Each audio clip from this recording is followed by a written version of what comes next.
Hello friends, welcome back to our channel. मैं doctor Vikas आज आपके लिए बहुत इंपॉर्टेंट वीडियो लाया हूँ और मैं आपसे प्रॉमिस चाहता हूँ कि आप इस वीडियो को बिल्कुल ही स्किप ना करें। इससे बेनिफिट ये होगा आपको कि आप अपना ब्लड रिपोर्ट खुद से रीड करना सीख जाएंगे। उसके नॉर्मल वैल्यूज़ क्या हैं, कौन सा रिपोर्ट में कौन सी चीज़ की कमी होने से कौन सी बीमारी होती है, ये सारी चीज़ें आप खुद से पढ़ सकते हैं और आप सिर्फ डॉक्टर को जाके बोलेंगे कि मेरे रिपोर्ट में ये आया है, मुझे ये ट्रीटमेंट चालू कीजिए, या मुझे ये इन्फेक्शन हुआ है, मुझे ये बीमारी होने के चांसेस लग रहे हैं। आप प्लीज़ इसे देखिए, बस आप वीडियो को एंड तक देखिए और बाकी गारंटी मैं लेता हूँ। तो चलिए शुरू करते हैं, आपका टाइम नहीं वेस्ट करेंगे। तो सबसे पहले आज हम देखने वाले हैं सीबीसी। ये सीबीसी हर किसी ने कराया होगा। आपको नॉर्मल फीवर आ रहा है, कोई तकलीफ हो रही है, वॉमिटिंग हो रहा है, आपको खाना नहीं खा रहे, आप बहुत वीकनेस लग रहा है, तो आपका नॉर्मल डॉक्टर आपको बोलेगा कि आप सीबीसी करा लीजिए। सीबीसी क्या होता है? इसमें आपके ब्लड में कंप्लीट ब्लड काउंट इसे कहते हैं हम, जो आपके ब्लड में हीमोग्लोबिन, डब्ल्यूबीसी और प्लेटलेट इसकी मात्रा बताएगा और इसके कारण कमी या किसी भी प्रकार का इन्फेक्शन, ये सारी चीज़ें आपके डॉक्टर को नोटिफाई कर देगा, जिससे वो आपके डायग्नोसिस में बहुत आपकी हेल्प करेगा और आपकी ट्रीटमेंट जल्दी कर पाएगा। ठीक है, लेकिन मेरा इस वीडियो बनाने का एक ही उद्देश्य है कि इस वैल्यू को आप जानो, इस ब्लड रिपोर्ट को आप खुद पढ़ सको। ठीक है, आज हम बताएंगे। सबसे पहले हम देख लेते हैं कि ब्लड क्या होता है। तो मैं आपको ब्लड का डेफिनेशन बता देता हूं। तो ब्लड एक सर्कुलेटरी फ्लूइड है, एक फ्लूइड है यानी कि तरल पदार्थ, पानी जैसा, जो सर्कुलेटरी सिस्टम में पाया जाता है। ठीक है, सर्कुलेटरी सिस्टम ऑफ वर्टिब्रे, हम लोग वर्टिब्रे कैटेगरी में आते हैं। ठीक है, जो ऑक्सीजन, न्यूट्रिएंट्स, कार्बन डाइऑक्साइड और वेस्ट प्रोडक्ट, इसको आपके बॉडी में से बाहर निकालने में हेल्प करेगा। तो ये है ब्लड। इसके कुछ कंपोनेंट्स होते हैं, तो मैं आपको बता देता हूं। ब्लड में मिल जाता है प्लाज्मा, डब्ल्यूबीसी, प्लेटलेट, ठीक है,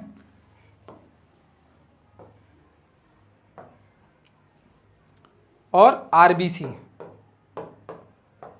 ठीक है, तो ये चार चीजें आपके ब्लड में मिल जाती है। नेक्स्ट अब हम देखेंगे, ये रिपोर्ट आप देखे रहेंगे। ये रिपोर्ट में मैं आपको बता देता हूं, इसमें हीमोग्लोबिन है, रेड ब्लड सेल काउंट है, pack cell volume, mean corpuscle volume, mean corpuscle haemoglobin, mean corpuscle HB concentration, red cell distribution with total leucocyte count, neutrophils, lymphocytes, monocytes, eosinophils, basophils. अब इसमें मिल जाता है आपको neutrophils, lymphocytes, monocytes, eosinophils, basophils and platelet count. ये सारी चीजों के नॉर्मल वैल्यू बताऊंगा। कम होने से कौन सी बीमारी हो जाती है ये भी बताऊंगा मैं आपको। बस आप वीडियो को स्किप मत कीजिए और मेरी गारंटी है कि आप अपने रिपोर्ट को खुद रीड करेंगे। सबसे पहले आ जाता है ब्लड में आरबीसी। तो आरबीसी क्या होते हैं पहले हम देख लेते हैं कि आरबीसी क्या होते हैं।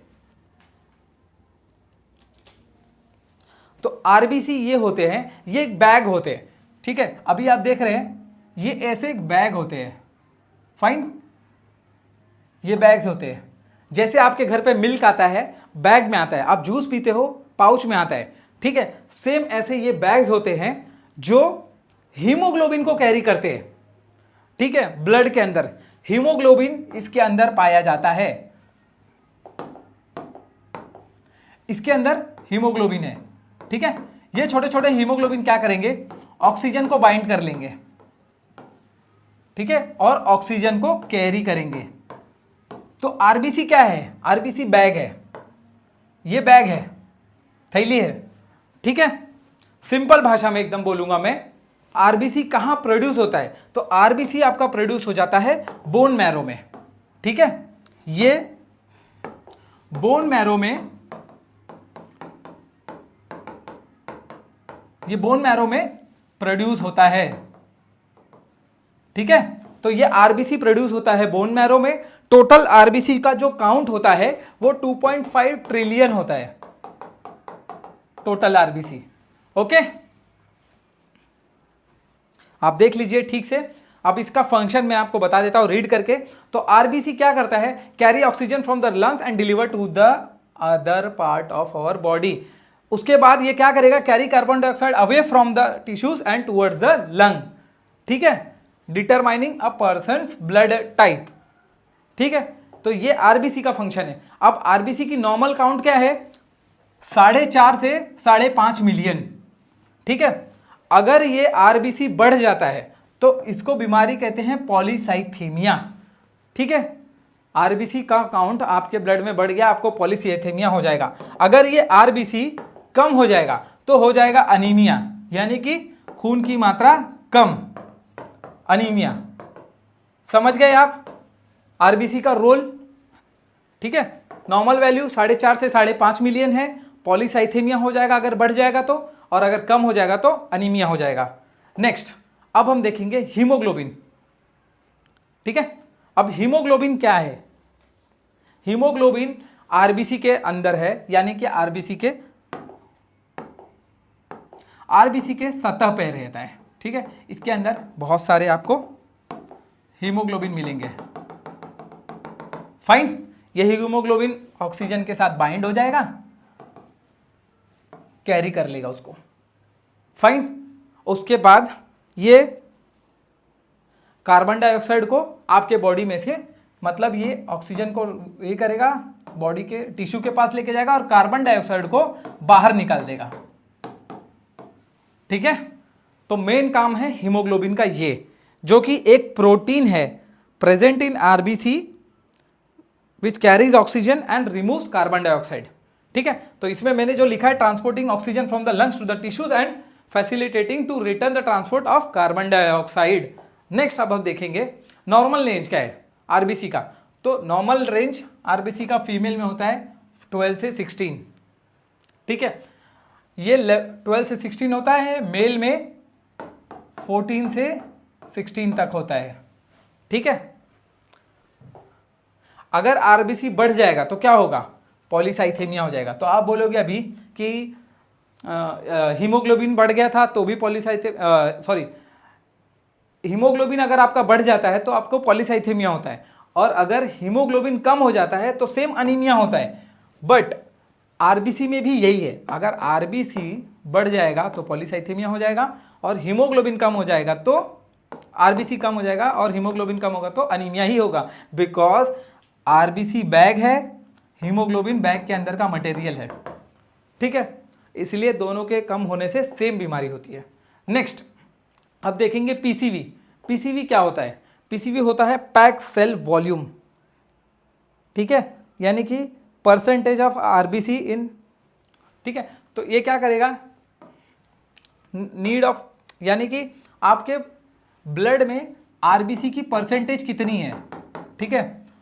अगर ये कम है तो फिर ब्लड ट्रांसफ्यूजन करना है या नहीं, ये डिसाइड कर सकते हैं पीसीवी से, ठीक है। डायग्नोसिस यानी कि अनीमिया और पॉलीसाइथेमिया, ये चीज पता चलेगी कितना परसेंटेज आरबीसी है, ये पैक सेल वॉल्यूम बताएगा। यानी कि समझ लीजिए पैकेट है, ठीक है, ये पैकेट में वॉल्यूम, इसका पैक सेल वॉल्यूम, यानी कि इसमें कितना मात्रा में आरबीसी है, ये पैक सेल वॉल्यूम बताएगा। पीसीवी पढ़ा था हमने वहां पे, ठीक है। Estimate the need of any blood transfusion and monitor the response of the blood transfusion, ठीक है। नेक्स्ट अब देखेंगे नॉर्मल रेंज मेल में कितना होता है, 40 to 50%, और फीमेल में 38 to 47%, ठीक है। अब जब ये पीसीवी बढ़ जाता है तो क्या होता है, पॉलीसाइथेमिया, ठीक है, और अगर पीसीवी कम हो जाए तो अनीमिया, ठीक है। इसमें लिखा है पीसीवी से पता चलता है कि संपूर्ण ब्लड में आरबीसी की कितने भाग में उपस्थित है, यानी कि परसेंटेज, ठीक है, आरबीसी कितना उपस्थित है। नेक्स्ट हम देखेंगे वो है एमसीवी। ये क्या करेगा, एमसीवी ना आपका साइज ऑफ आरबीसी पता करेगा, यानी कि आपकी आरबीसी की साइज क्या है। ये जो आरबीसी है ना थैली, इसकी साइज पता कर लेगा, बड़ी है छोटी है। क्या करेगा, measures the size of your red blood cells. RBC are smaller than normal and may indicate, अगर ये कम, इसकी साइज कम हो जाती है तो ये हो जाएगा माइक्रोसाइटिक अनीमिया, और अगर बढ़ जाएगा तो मैक्रोसाइटिक होता है, मैक्रोसाइटिक। ठीक है, अगर कम हो गया तो माइक्रोसाइटिक एनीमिया, बढ़ गया तो मैक्रोसाइटिक एनीमिया। इसका हम लोग यूज कैसे चलेगा, जैसे कि अगर एमसीवी कम है, ठीक है, तो इसमें यह पता चलेगा कि vitamin B12 and folic acid deficiency anaemia है, अल्कोहलिक लिवर डिजीज है, हाइपरग्लाइसेमिया है या अल्कोहलिज्म है। इन चीजों का पता चलेगा, mainly vitamin B12 and folic acid. ठीक है, तो ये क्या करेगा, टू परफॉर्म डायग्नोसिस अनीमिया, मतलब अनीमिया पता लगाने में पता चलेगा। और अगर एमसीवी हाई हो गया तो मैक्रोसाइटोसिस, और एमसीवी लो हो गया तो माइक्रोसाइटोसिस यहां पे है। ठीक है, तो एमसीवी के कम ज्यादा होने से आप समझ गए कि क्या है, ये आपके आरबीसी की साइज को पता कर लेगा। नेक्स्ट अब आगे बढ़ते हैं, ये है एमसीवी की रेंज क्या है। ठीक है, तो 80 to 96 FL फेम्टोलेटर। ठीक है, एमसीवी अगर बढ़ गया तो माइक्रोसाइटिक, एमसीवी अगर कम हो गया तो माइक्रोसाइटिक कहते हैं। ठीक है, आईबीसी का आयतन आकार, ठीक है, आपके आरबीसी का साइज मेजर करेगा ये। नेक्स्ट अब हम देखेंगे वो है एमसीएच। एमसीएच क्या है, एमसीएच ये है कि आरबीसी के ऊपर कितने परसेंटेज हीमोग्लोबिन है, यानी कि ये जो आरबीसी है इसके ऊपर परसेंटेज हीमोग्लोबिन, यानी कि हीमोग्लोबिन इसके अंदर होता है ना। ठीक है, तो इसका परसेंटेज मतलब मीन कर्पस्कल हीमोग्लोबिन, इसके इसमें दिखा है, देखिए आप, मीन है, कर्पस्कल और हीमोग्लोबिन है। ठीक है, तो आरबीसी के अंदर कितना परसेंटेज हीमोग्लोबिन है ये आपका एमसीएच डिनोट करेगा। ठीक है, अब मैं आपको दिखाता हूं कि अगर MCH लो हो जाएगा तो क्या होगा। अगर MCH if RBC smaller than normal में इंडिकेट माइक्रोसाइटिक एनीमिया, यानी कि अगर MCH कम है तो माइक्रोसाइटिक एनीमिया है, अगर MCH ज्यादा है तो vitamin B12 and folic acid deficiency anaemia, liver disease और अल्कोहलिक और स्मोकिंग हैबिट्स, इसमें से कोई ये कारण है। ठीक है, MCH की नॉर्मल रेंज क्या है आपकी बॉडी में, ये है 27 to 33 पिकोग्राम्स। ठीक है, अगर MCH बढ़ जाएगा तो मैक्रोसाइट, अगर कम हो जाएगा तो माइक्रोसाइटिक अनीमिया।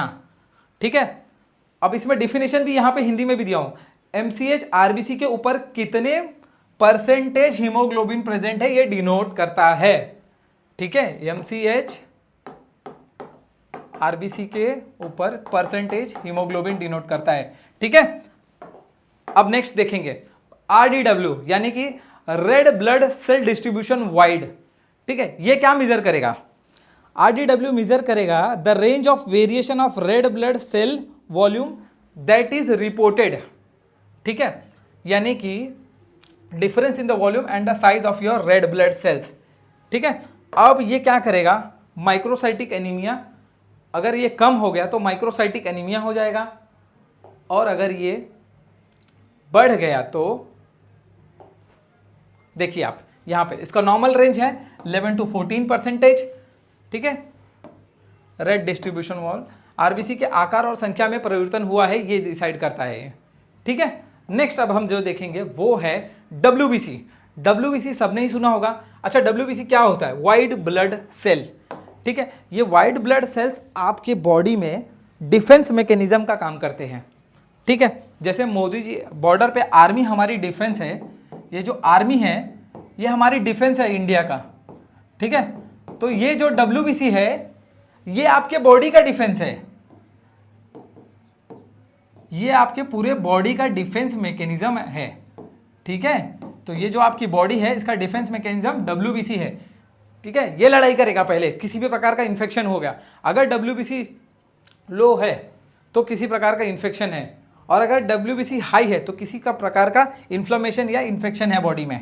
ठीक है, अब आप देख सकते हैं WBC का नॉर्मल रेंज क्या है, 4.5 to 11,000। ठीक है, अगर WBC बढ़ गया तो ल्यूकोसाइटोसिस हो जाता है आपको, और अगर WBC कम हो गया तो ल्यूकोपेनिया हो जाता है। ठीक है, ये इन्फेक्शन को डिनोट करेगा, जैसे अगर डेंगू हुआ है तो WBC कम होता है। ठीक है, ओके, अभी यही चीज अगर आप देखेंगे कि अगर निमोनिया हुआ है तो ये WBC हमेशा मोस्ट ऑफ द टाइम बढ़ा रहता है, ऊपर जाता है। UTI हुआ है, बढ़ जाता है, ठीक है, नॉर्मल यूरिनरी ट्रैक्ट इन्फेक्शन। हाँ, नेक्स्ट अब हम आपको बताएंगे न्यूट्रोफिल्स। अच्छा, RBC के ही ये पार्ट्स है जो न्यूट्रोफिल्स है, ठीक है। तो ये जो न्यूट्रोफिल्स है ये RBC के पार्ट्स है। एक चीज मैं बताना चाहूंगा आपको कि RBC ये WBC क्या करते हैं, ये क्या करते हैं, जहां इन्फेक्शन है वहां पे ट्रेवल करेंगे, इन्फेक्शन से लड़ेंगे और उसको खत्म करेंगे। खत्म यानी कि ये इन्फेक्शन को वहां जाके खत्म करेगा उसके साइट पे, ठीक है। अब हम देखेंगे इसके जितने पार्ट्स है। सबसे पहले आता है न्यूट्रोफिल्स। न्यूट्रोफिल्स क्या करता है, ये पहला इम्यून सिस्टम का पहला डिफेंस लाइन है, ठीक है।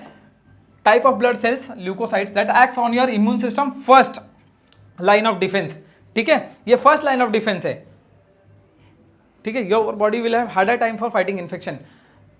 अगर बॉडी न्यूट्रोफिल्स हाई है तो हार्डर टाइम है बॉडी के पास। अगर यही न्यूट्रोफिल लो हो गया तो body is under stress, infection, inflammation and vigorous exercise, ठीक है। तो अगर न्यूट्रोफिल्स लो होते जा रहे हैं तो समझ लीजिए कि बॉडी में किसी प्रकार का इन्फेक्शन हो गया है या बैक्टीरियल इन्फेक्शन है, जैसे कि न्यूमोनिया, स्टाफिलोकोक्कल और लेप्टोस्पाइरल इन्फेक्शन, अगर ये न्यूट्रोफिल लो हो जाता है, ठीक है।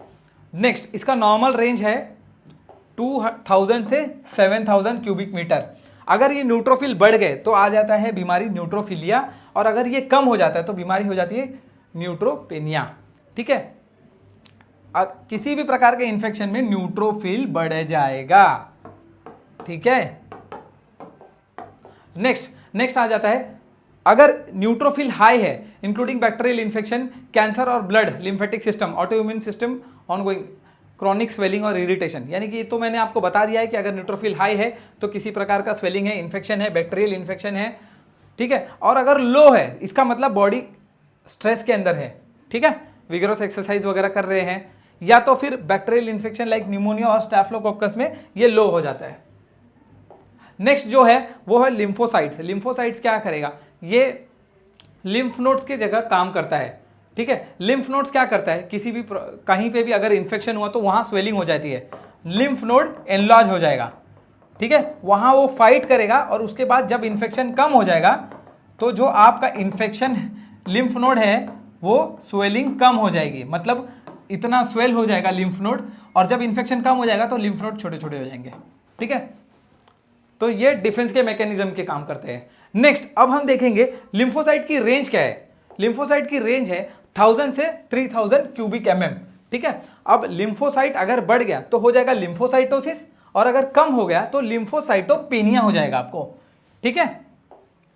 अगर किसी प्रकार का इन्फ्लामेशन है तो लिम्फोसाइट बढ़ जाएगा। नेक्स्ट अब हम देखेंगे वो है मोनोसाइट्स। तो मोनोसाइट्स क्या करते हैं, मोनोसाइट्स क्रिटिकल कंपोनेंट है, ठीक है। ये इनेट इम्यूनिटी में जो काम करते हैं। अगर मोनोसाइट आपका लो हो गया है तो आपको इन्फेक्शन होने का बहुत ज़्यादा चांसेस है, और अगर मोनोसाइट अगर आपका हाई हो गया है तो लॉन्ग टर्म इन्फेक्शन यानी कि ऑटो इम्यून कंडीशन में ये होता है। नेक्स्ट अब हम देखेंगे इसका नॉर्मल रेंज क्या है। तो मोनोसाइट का नॉर्मल रेंज है 200 से 1000 क्यूबिक mm, ठीक है। मोनोसाइट अगर बढ़ गया तो मोनोसाइटोसिस, और मोनोसाइट अगर कम हो गया तो मोनोसाइटोपेनिया हो जाता है, ठीक है। ये ऑटो इम्यून डिजीज क्या होती है, जिसमें कैसा होता है, ऑटो इम्यून डिजीज में बॉडी के सेल अपने ही सेल को मारने लगते हैं, ठीक है। जैसे अपने इंडिया में ही वॉर हो गई, अपने ही लोग अपने को मारने लगे, तो ऑटो इम्यून डिजीज में ये होता है, ठीक है। अपने ही सेल को डिस्ट्रॉय करने लगेंगे। इसिनोफिल्स क्या करते हैं, सपोर्ट योर इम्यून सिस्टम। ये आपके इम्यून सिस्टम को सपोर्ट करने वाले हैं, ठीक है। अगर किसी प्रकार का ड्रग रिएक्शन है इसमें ये बढ़ जाएंगे।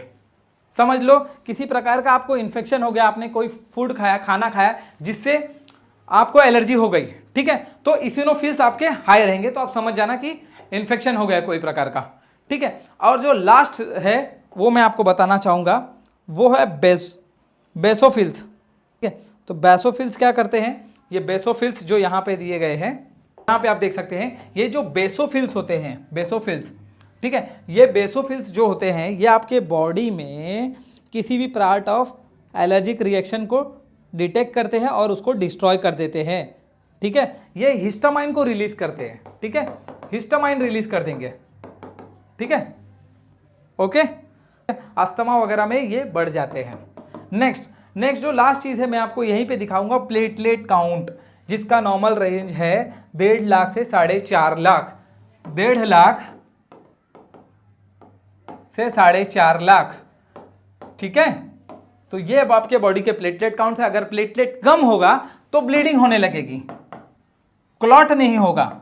और अगर प्लेटलेट ज्यादा है, बहुत ज्यादा है, तो फिर चेक करने की जरूरत है। बेसिकली प्लेटलेट अगर बढ़ गया तो इमरजेंसी नहीं है, बट अगर आपका प्लेटलेट कम हो गया तो डेफिनेटली वो एक इमरजेंसी कंडीशन है। तो मैं आशा करता हूं कि मैंने आपको पूरा रिपोर्ट समझा दिया है।